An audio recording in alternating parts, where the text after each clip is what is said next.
Hello, welcome to Ken Studies. आज हम NCERT economics class 10th का चैप्टर 5 देखेंगे। ये आपका लास्ट चैप्टर है। हमने अब तक 4 चैप्टर देख लिया, तो आज का जो चैप्टर है वो कंज्यूमर राइट्स है। कंज्यूमर राइट्स में हम कुछ जो कंसेप्ट है बेसिकली वही देखेंगे, स्मॉल सा कंसेप्ट है। और ये आपका जो है वो आपको पेपर 2 में भी बहुत उपयोगी होगा, यानी कि असिस्टेंट कमांडेंट के पेपर 2 में और जो अदर एग्जाम्स के प्रिपरेशन कर रहे हैं उनको ऐसे वगैरह लिखने में यूज होगा, या फिर आपका उसे इथिक्स वाले जो पेपर 4 होता है वो उसमें आप यूज कर सकते हैं। तो कहीं भी देखो, एक कहते हैं ना कि consumer is the god, consumer is the god. Consumer ही नहीं होगा तो फिर आपका मैन्युफैक्चरिंग किसी चीज का कोई मतलब नहीं है। कोई भी कंपनी मैन्युफैक्चरिंग करती है, वस्तु और सेवा बनाती है और उसे डिलीवर करती है, तो कंज्यूमर यदि सेटिस्फाई है तभी आपका बिजनेस चल सकता है। लेकिन क्या हो रहा है कि बहुत बार कंज्यूमर के पास सारे इंफॉर्मेशन नहीं होता है। एक जो होते हैं ना इंफॉर्मेशन एसिमेट्री जिसके कारण लिए नोबेल प्राइज दिया गया जॉर्ज ई ऑकरलेफ को। तो उसमें क्या होता है कि अब कंज्यूमर के पास इतने पावर नहीं है कुछ केसेस में कि वो अकेले इंडिविजुअली कुछ कर सके। जस्ट इमेजिन करो कि आप हर कोई मोबाइल यूज कर रहे हो, मान के चलो रिलायंस जियो यूज कर रहे हो। अब रिलायंस जियो का आपने रिचार्ज कर लिया 599 का, 599 का रिचार्ज कर लिया। अब आपको सुविधाएं नहीं मिल पा रही है, तो आप अकेले मुकेश अंबानी को डिफीट नहीं कर सकते हो। आप, क्योंकि एक तो क्या ऐसा नहीं है कि सिर्फ आप ही प्रॉब्लम फेस कर रहे हो, an number of people problem face कर रहे हैं। लेकिन अब क्या है कि कंज्यूमर डिस्ट्रीब्यूटेड है, कि एक यहाँ है दूसरा यहाँ है, अब सबके पास अपना अपना काम है। तो वो 599 के लिए या जो भी है उसका कुछ प्रॉब्लम हुआ तो वो प्रॉपर कोऑर्डिनेट नहीं कर सकते। इसका लाभ उठा करके क्या है, एमएनसी बहुत बार ये उसका एक्सप्लॉइट करती है। तो देयर आर कंज्यूमर राइट्स हैं, वो चीजें हम ये इसमें देखेंगे। तो मेनली जैसे कुछ कंसेप्ट्स जो हैं आपका, वो जैसे आपने एक न्यूज में सुना होगा Johnson and Johnson, Johnson and Johnson. At least आप लोगों में से जो बचपन में Johnson and Johnson baby oil, ये इसका तेल मला गया होगा आपके शरीर की मजबूती के लिए। आपके मदर ने या जो भी फैमिली मेंबर है में से जिन्होंने आपको शायद बचपन में आपको जॉनसन एंड जॉनसन से मालिश की गई होगी, वही Johnson and Johnson hip transplant, hip transplant. तो हिप ट्रांसप्लांट ये सप्लाई कर रही थी। अब उसमें से जिन लोगों ने हिप ट्रांसप्लांट करवाया, इंडिया में भी बहुत सारे लोगों ने करवाया, वो डिफेक्टिव थे। अब क्या हुआ कि ये बात जॉनसन एंड जॉनसन को पता था। इन स्पाइट ऑफ दैट, उसके बाद भी जॉनसन एंड जॉनसन ने वो हिप ट्रांसप्लांट सप्लाई किया। उसके कारण जो बहुत सारे जो पेशेंट थे जिन्होंने इसको ट्रांसप्लांट करवाया, उनको प्रॉब्लम ये हुआ। अब धीरे धीरे करके केस हुआ और यही जॉनसन एंड जॉनसन दूसरे कंट्री में, यूएस में भी इसे प्रोसिक्यूट किया गया, लेकिन उसके बावजूद भी इंडिया में सप्लाई कर रहे थे।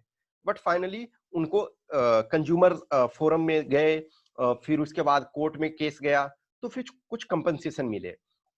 तो ऐसा नहीं है कि आप कंज्यूमर को जो मर्जी है वो चीजें दे दोगे। जैसे जस्ट इमेजिन करो, fair and lovely, fair and lovely इतने दिनों से सेल कर रही है। अभी शायद उसमें से फेयर शब्द हटा दिया गया है ड्यू टू जो भी है एक सेक्शन ऑफ सोसाइटी थे, उन्होंने इस चीज का विरोध किया तो वो हटा दिया। अब आप जो प्रोमिस कर रहे हो उस चीज को कस्टमर कंज्यूमर क्यों किसी चीज को परचेज कर रहा है, यूज कर रहा है, कि उसे लगता है कि ठीक हो रहा है। अब जस्ट इमेजिन करो कि हेयर फॉल का प्रॉब्लम अब मैक्सिमम के साथ हो रहा है, तो अब हेयर फॉल के लिए कोई ये करे कि हेयर फॉल का शर्तिया इलाज, अब आपने उसके लिए पैसे दिए, अब वो रुकने के लिए बजाय और अधिक गिर गया, तो आप उसको कंज्यूमर के राइट के तहत आप उसे प्रोसिक्यूट कर सकते हो। तो कंज्यूमर में क्या होता है कि प्रोडक्ट्स, जैसे बहुत सारे आप प्रोडक्ट्स ये करते हो तो उसमें टर्म्स एंड कंडीशंस होते हैं, टर्म्स एंड कंडीशंस। तो टर्म्स एंड कंडीशंस जो दिए हुए हैं वो उसे क्लियरली जो है, जो प्रोड्यूसर है जो सेलर है उसे मेंटेन ये मेंशन करना चाहिए कि ये प्रोडक्ट्स हमारे पास इसमें ये चीजें हैं। तो कुछ जो जो सपोज फूड आइटम, मेडिसिन, ये सारी चीजें हैं, उसमें इंग्रेडिएंट्स लिखा हुआ होना चाहिए, इंग्रेडिएंट्स लिखा हुआ होना चाहिए। जैसे आप एमडीएच का मसाला खरीद रहे हो, तो एमडीएच के मसाले में वो लिखा हुआ होना चाहिए कि क्या-क्या इसमें है। तो वो कंज्यूमर का राइट है ये जानना। दूसरा है कि उसके पास वो वेज है या नॉन वेज है। तो देखोगे वेज है तो उसमें ग्रीन रहता है। एक आपका ये बना रहता है, आपका स्क्वायर बना रहता है, तो जो वेज है वो उसमें ग्रीन रहता है कलर, और नॉन वेज जो है उसमें ब्राउन कलर का होता है। ठीक है, तो आप समझ सकते हो कि ये इंग्रेडिएंट्स इसमें जो है वो ग्रीन। अब जस्ट इमेजिन करो केक, आप ब्रिटानिया का केक खरीद रहे हो। अब जो नॉनवेज नहीं खाते हैं, जो नॉनवेज नहीं है, जो प्योर वेजिटेरियन, देखो एक होते हैं एगिटेरियन, और ये तो उनको चलता है, मान के चलो वो एग उसमें मिलाया हुआ है। लेकिन जो प्योर वेजिटेरियन है, तो उसे तो पता होना चाहिए ना कि ग्रीन है, तो इसका मतलब है कि वेजिटेरियन है। वो फुली वेजिटेरियन, वो उस भरोसे पे वो खा रहा है। अब जस्ट इमेजिन करो कि यदि उसका सैंपल टेस्ट करा जाए और उसमें नॉनवेज का आइटम मिलता है, तो उस कंपनी को प्रोसिक्यूट की जा सकती है। ये कंज्यूमर का राइट है, क्योंकि आपने ये चीजें लिखा है कि इसमें, उसके बाद मान के चलो कि कोई चीजें बताया गया कि इसमें ये इंग्रेडिएंट्स है। अब जस्ट इमेजिन करो कि मिल्क है, अब मिल्क पैकेज है, पाउच है, उसमें ये किया गया कि 500 ml मिल्क है, इसमें ये फैट कंटेंट इतना है। अब जब मिल्क नापा गया, मापा गया, तो 450 ml निकल रहा। या उसमें जो क्रीम के लिए कहा गया, सपोज कि 7%, 8% जो भी निकलेगा, अब वहां वो निकल नहीं रहा। तो कंज्यूमर के पास राइट है कि वो उसका कंप्लेन कर सके। तो ये चीजें आपके पास होना चाहिए कि टर्म्स एंड कंडीशंस की क्या चीजें हैं। फूड या मेडिसिन आइटम है तो उसमें इंग्रेडिएंट्स होना चाहिए।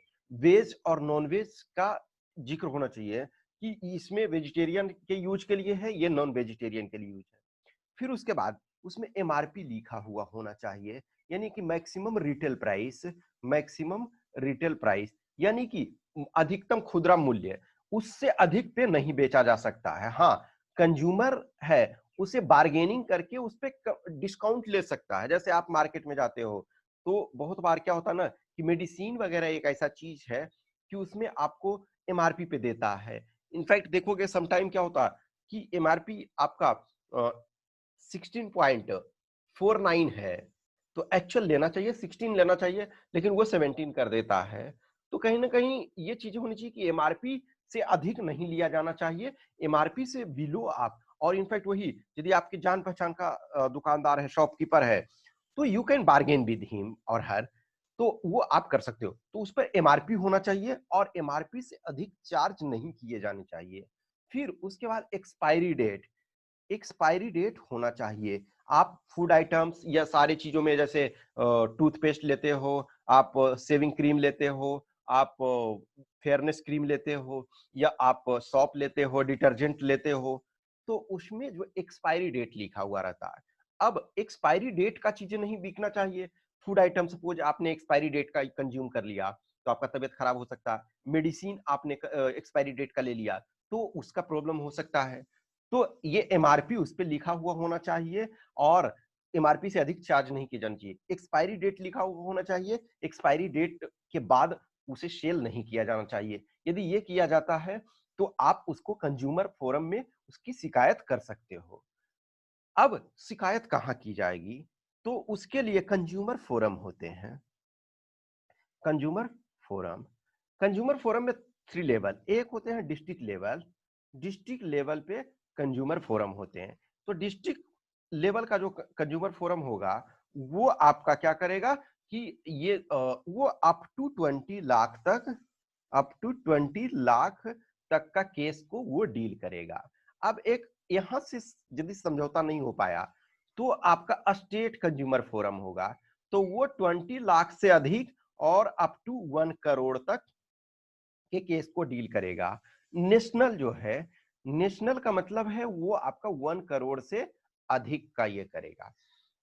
इसका ये मतलब नहीं है कि 20 लाख का केस ऊपर नहीं जा सकता है, लेकिन इनिशियल जो प्रोसेस होगा वो अप टू 20 लाख तक डिस्ट्रिक्ट कंज्यूमर फोरम में कंज्यूमर जाएगा, वहां शिकायत करेगा। अब यदि आपका डिस्ट्रिक्ट कंज्यूमर फोरम ने आपके फेवर में डिसीजन नहीं दिया, तो आप उस चीज का कंप्लेन जो है वो स्टेट फोरम में आप जा सकते हैं।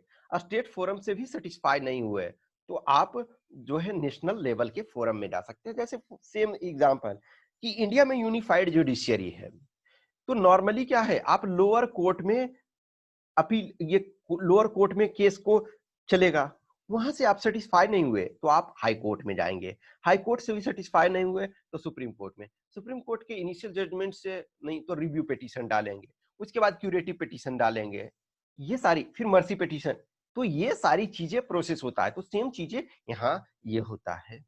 तो ये इस चैप्टर का जो कोर कंसेप्ट है, कोर ये है। अब इस चैप्टर में देखोगे तो कुछ स्टोरी दिया हुआ रहेगा, स्टोरी।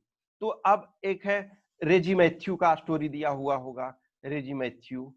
तो रेजी मैथ्यू एक स्टूडेंट है, ठीक है, तो उसने टॉन्सिल का ऑपरेशन करवाया। अब टॉन्सिल का ऑपरेशन करवाया और डॉक्टर के नेग्लिजेंस के कारण वो डिसेबल्ड हो गया, दिव्यांग हो गया, उसको प्रॉब्लम परमानेंट डिसेबिलिटी आ गया। तो फिर उसने शिकायत की तो उसे 5 लाख का कंपनसेशन मिला। आप डे टू डे चीजों को देखते रहते हो, बहुत सारे हॉस्पिटल में क्या होता है कि कुछ जो हॉस्पिटल हैं वो क्या करते हैं कि पेशेंट को क्रिटिकल कंडीशन में है तो उसे आईसीयू में डाल दिए, इंटेंसिव केयर यूनिट में डाल दिए, उसे इंटेंसिव केयर यूनिट में डाल दिए, वेंटिलेटर पे रख दिए, बहुत सारी चीजें। अब मान के चलो कि 1 डे का 1 लाख वो बिल बना रहे हैं, 3 डेज में पेशेंट का डेथ हो गया। अब वो क्या करते हैं कि बिल बढ़ाने के लिए वो बोलते हैं हाँ पेशेंट अभी जिंदा है, अभी चांसेस है, और 3 डेज में ही डेथ हो गया, लेकिन उसको 6 डेज तक रखे रहे, यानी कि 3 लाख का एक्स्ट्रा बिल बना दिए। तो कहीं ना कहीं ये जो प्रॉब्लम है, ये चीजें जो है, तो ये कंज्यूमर का, ये जो कस्टमर है, कंज्यूमर है, उसको आप एक्सप्लॉइट कर रहे हैं। एक आदमी ऑलरेडी पीड़ित है और आप उसको एक्स्ट्रा एक्सप्लॉइट कर रहे हो। तो इन सारे चीजों के खिलाफ अब देखो क्या होता है, आईसीयू वगैरह में इतने इंफ्रास्ट्रक्चर होते हैं, सारी चीजें, कि बॉडी जो है रॉट नहीं होता है, डेड होने के बावजूद भी कुछ टाइम तक होता है, वो सारी चीजें का टेम्परेचर और सारी चीजें इस ढंग से ये मेंटेन रहती है कि वो खराब नहीं होता। तो 1-2 दिन एक्स्ट्रा वो उस चीज का करते हैं। बहुत बार क्या होता है, अभी जैसे एक मध्य प्रदेश में एक लड़की निशा थी, तो वो एक्चुअली एक हमारे सर हैं जान पहचान के, तो उनकी भतीजी थी। अब वो उसका रोड, सिंपल रोड एक्सीडेंट हुआ, उसमें से डॉक्टर ने, अपोलो वाले हॉस्पिटल ने उसको जो भी ट्रीटमेंट किया, क्या किया, उसके डेथ हो गया।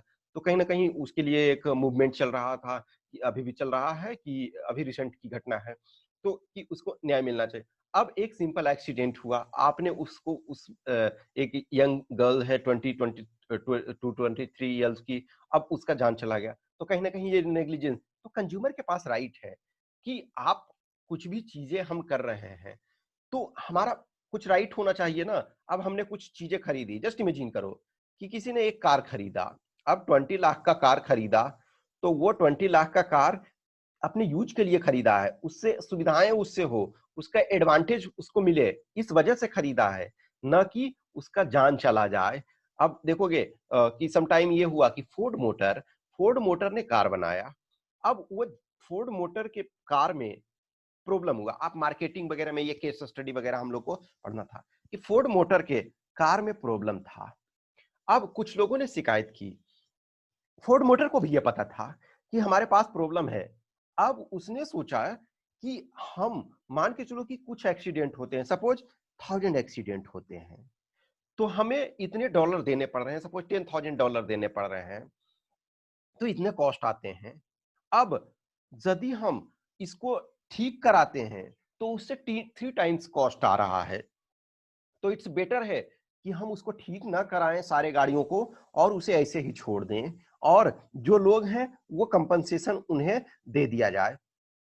तो कहीं ना कहीं ये सारी चीजें जो है वो लॉन्ग टर्म में प्रॉब्लम क्रिएट करेगा। आपका एक जो भरोसा है, वो जो एक विश्वास है, कंज्यूमर का विश्वास, वो कंज्यूमर का जो सेटिस्फैक्शन है वो खत्म होता है। उसके बाद कंज्यूमर का आप जान ले रहे हो।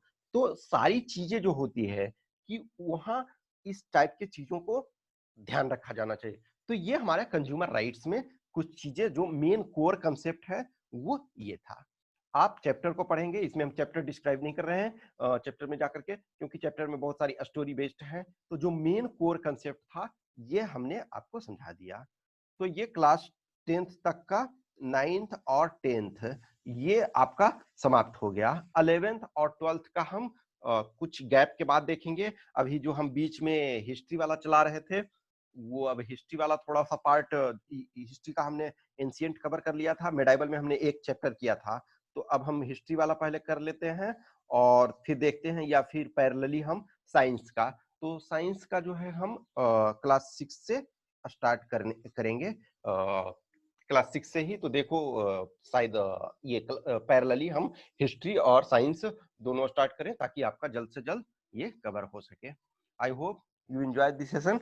यदि अच्छा लगा तो लाइक करें, कमेंट करें, अपने दोस्तों के साथ शेयर करें और जिनको भी टेस्ट देना है आप वो केन स्टडीज पे जाके टेस्ट दें। Thanks for watching this, have a nice day.